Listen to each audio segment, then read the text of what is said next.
Hai Sobat Pintar, balik lagi bersama saya Chris di Duit Pintar. Di episode-episode sebelumnya, kita sudah bahas banyak mengenai asuransi. Dan mungkin Sobat Pintar juga sudah bingung nih. Saya pengen beli asuransi, tapi mau beli di mana, mau melalui siapa, dan gimana saya memilih perusahaannya. Di episode ini, Sobat Pintar akan mendapatkan beberapa informasi mengenai pertanyaan-pertanyaan dari Sobat Pintar tadi. Simak episode ini hingga habis ya.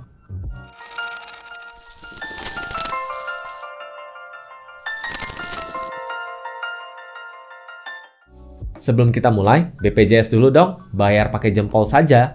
Kemudian di akhir episode ini, kalau Sobat Pintar merasa ini sangat bermanfaat bagi Sobat Pintar, tolong dong bagi kepada teman-temannya.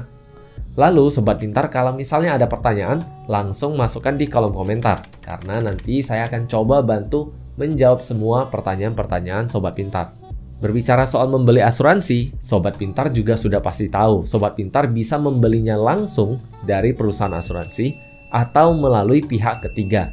Pihak ketiga ini bisa berbagai jenis. Bisa melalui bank, bisa melalui agen, ataupun mungkin melalui e-commerce atau jenis-jenis lainnya. Saya coba bahas yang paling awam dulu, yaitu melalui pihak ketiga. Karena mungkin Sobat Pintar juga sudah banyak banget teman-teman Sobat Pintar yang telepon-telepon, nanya-nanya soal asuransi dan sebagainya. Namun ini menjadi salah satu channel yang mungkin Sobat Pintar juga kurang suka, dikarenakan satu dan lain halnya. Mungkin si agen suka nelponnya di waktu yang kurang tepat, atau si agen suka membuat janji di waktu yang kurang sesuai dengan waktunya kita juga. Atau mungkin ada berbagai faktor lainnya yang mungkin tidak mengenakan bagi kita. Namun di sisi lain, ada juga channel pihak ketiga lain seperti bank yang mungkin sering Sobat Pintar temui. Misalnya, Sobat Pintar kalau ke bank yang warna biru itu, melalui tellernya, sering sekali bank tersebut menawarkan asuransi kepada Sobat Pintar. Namun, ada satu hal yang mungkin saya sendiri kurang suka, yaitu tidak ditawarkan dalam bentuk asuransi, melainkan mereka menawarkannya dalam bungkusan investasi. Ini adalah hal yang menurut saya kurang tepat dan menurut saya harus segera diubah. Dan saya harap apabila misalnya ada otoritas jasa keuangan yang menonton ini, tolong dong disemprit sedikit supaya mereka tidak salah menjualnya. Karena apabila mereka salah menjualnya, akhirnya Sobat Pintar yang akan mengalami kerugian. Kemudian yang melalui pihak ketiga, ada cara ketiga, yaitu beli melalui marketplace. Ada berbagai marketplace yang sudah mulai menjual asuransi. Namun saya nggak kasih mereknya, silakan cari sendiri. Karena marketplace tersebut juga sudah terkenal banget. Jadi menurut saya tidak perlu saya kenalkan lagi. Cara kedua untuk membeli asuransi adalah mandiri. Mandiri datang ke kantornya ataupun mandiri langsung ke situs perusahaan tersebut. Cara yang mandiri ini menurut saya tidak awam dilakukan. Namun tetap ada nasabah yang datang secara mandiri untuk membeli asuransi. Ini bukanlah cara yang sudah awam bagi masyarakat Indonesia. Karena seperti yang kita ketahui, masyarakat Indonesia yang melek asuransi itu masih sangat rendah. Jadi ini adalah cara untuk orang-orang yang sudah melek akan asuransi. Jadi singkat cerita, cara untuk membeli asuransi ada dua cara, yaitu cara pertama melalui pihak ketiga, bisa melalui agen, bisa melalui bank, bisa melalui marketplace. Dan cara yang kedua adalah cara mandiri, yaitu datang ke perusahaan asuransinya langsung atau beli melalui websitenya. Namun perlu saya tekankan bahwa pembelian melalui website ataupun situsnya tidak sering terjadi dikarenakan adanya keterbatasan produk yang boleh dijual melalui online, yaitu hanya produk-produk asuransi tradisional, yang mana asuransi tradisional yang ditawarkan juga cenderung kurang komprehensif ataupun kurang lengkap. Jadi tetap lebih baik kalau memang mau beli asuransi, walk in ke kantornya ataupun melalui pihak ketiga yang tadi. Kemudian menurut saya, kalau misalnya Sobat Pintar ingin membeli dari pihak ketiga, yang terpenting adalah hilangkan yang namanya feeling ataupun perasaan. Hal tersebut sangat penting dikarenakan kalau misalnya kita melibatkan yang namanya perasaan, sering sekali kita tidak mengecek ataupun memeriksa kembali polis yang sudah kita beli. Jadi walaupun saudara, walaupun teman baik, alangkah baiknya tanyakan berbagai pertanyaan. Jadilah orang yang seskeptis mungkin terhadap produk tersebut, dikarenakan tidak ada di dunia ini yang gratis dan tidak ada di dunia ini yang seluruhnya indah. Pasti ada yang harus dikorbankan. Jadi kalau misalnya preminya murah, mungkin saja ada manfaat yang dikurangi.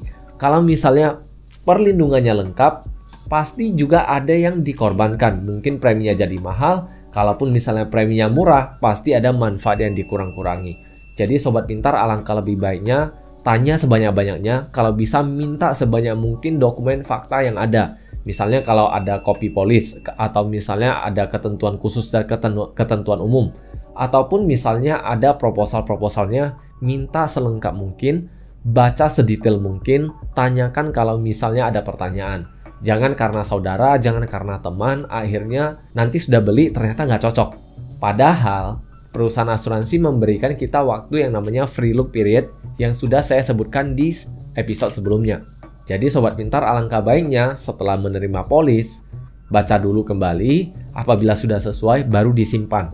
Jangan begitu terima polis langsung disimpan dan kemudian setelah 5-10 tahun mendatang mau melakukan klaim tidak bisa mendapatkan klaimnya. Jadi ini adalah hal yang menurut saya sangat krusial. Lalu bagaimana sih cara untuk memilih apakah ingin beli mandiri ataupun beli melalui pihak ketiga?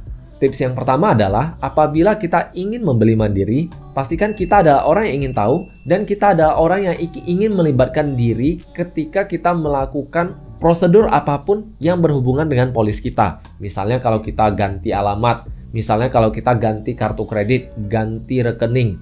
Artinya semuanya harus kita lakukan sendiri. Kita harus datang ke perusahaan tersebut, ganti sendiri ataupun telepon secara mandiri.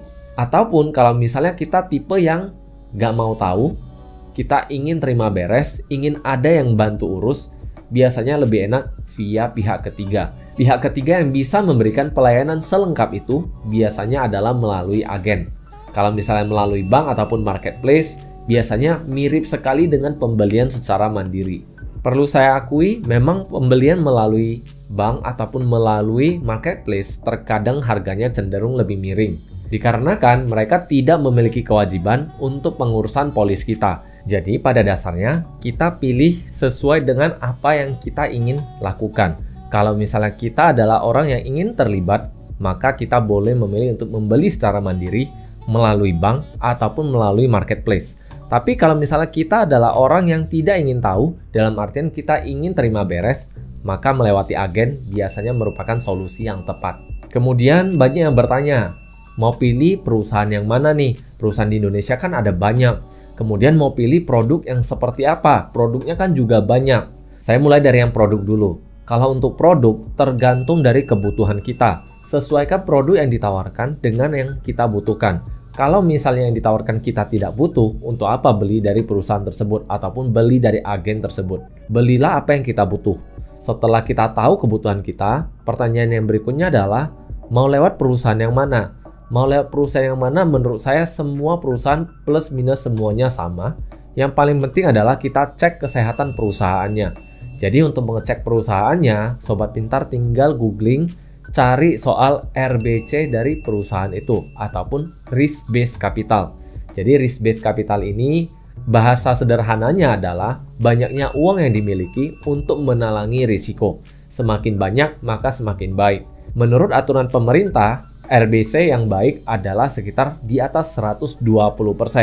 Dan di Indonesia perusahaan-perusahaan besar biasanya mereka memiliki RBC jauh di atas angka tersebut. Dan sekedar mengingatkan kepada sobat pintar bahwa seluruh perusahaan asuransi yang ada di Indonesia itu tunduk di bawah OJK, dan yang paling penting adalah apapun yang tertulis di polis adalah hitam di atas putih, yang artinya sah ataupun legal secara hukum. Jadi apabila kita melakukan yang di luar dari polis ini, ya ada kemungkinan klaim tidak dibayar. Coba disimak lagi episode sebelumnya mengenai klaim yang tidak dibayar. Untuk menutup episode ini, saya akan memberikan ringkasan yang sangat sederhana. Ringkasannya seperti ini. Untuk membeli asuransi, kita memiliki dua cara, yaitu cara mandiri ataupun cara melalui pihak ketiga. Kalau kita adalah orang yang ingin terima beres, maka lewat pihak ketiga, khususnya lewat agen, merupakan solusi. Sedangkan melalui tempat-tempat lain, misalnya melalui bank, melalui marketplace, mandiri datang ke kantor, biasanya itu akan lebih banyak melibatkan diri kita untuk mengurus berbagai urusan, dari penggantian data pribadi, dari pengurusan klaim, dan sebagainya. Kemudian pertanyaan yang kedua adalah, gimana milih produk? Pilihlah produk yang sesuai dengan kebutuhan kita. Kalau misalnya yang ditawarkan tidak dibutuhkan, jangan beli. Belilah yang hanya dibutuhkan. Kalau misalnya kita sudah berlebihan belinya, mungkin alangkah baik uang kita dialokasikan ke yang lain. Dan yang berikut adalah bagaimana cara pilih perusahaannya. Untuk cara pemilihan perusahaan, kita bisa memilih berbagai jenis perusahaan yang ada di Indonesia selama perusahaan tersebut berada di bawah naungan OJK ataupun Otoritas Jasa Keuangan. Dan yang tidak kalah penting adalah segala sesuatu perjanjian yang ada di dalam polis itu adalah hitam di atas putih yang mana sudah legal dan tidak bisa didebatkan lagi. Dan kalau kita sudah menerima polis dan kita tidak ada melakukan sanggahan apapun, maka artinya kita sudah menerima hal tersebut. Dan yang terakhir soal perusahaan adalah kalau kita memilih perusahaan, pilihlah perusahaan yang sehat dengan salah satu indikatornya yaitu RBC ataupun Risk Based Capital, di mana angkanya harus di atas 120%. Dan saya punya satu tips nih yang menurut saya cukup penting, yaitu di kala seperti ini banyak sekali di antara kita yang suka terhadap negara-negara tertentu sehingga kita memiliki kecenderungan untuk membeli asuransi dari perusahaan-perusahaan dari suatu negara tertentu. Menurut saya akan lebih baik kita coba menghindari hal tersebut karena hal tersebut bisa memberikan kita jebakan tertentu seperti yang saya sebutkan tadi, yaitu adanya perasaan di dalam pemilihan perusahaan ini. Dengan adanya perasaan ini, nantinya pilihan kita bisa menjadi kurang objektif. Akan lebih baik kalau kita memilih berdasarkan angka ataupun fakta yang ada. Sebagai informasi tambahan, bahwa seluruh perusahaan asuransi di Indonesia wajib memberikan informasi laporan keuangan mereka setiap tahunnya di media-media publik lainnya, misalnya di Kontan, di Kompas, dan sebagainya. Jadi sama juga kayak pilih pacar. Pilih asuransi, kita pilih yang cocok dan yang nyaman. Itu saja dari episode hari ini. Semoga episode ini bisa bermanfaat. Langsung saja di like, share, komen, dan subscribe ya. See you in the next episode. Bye-bye.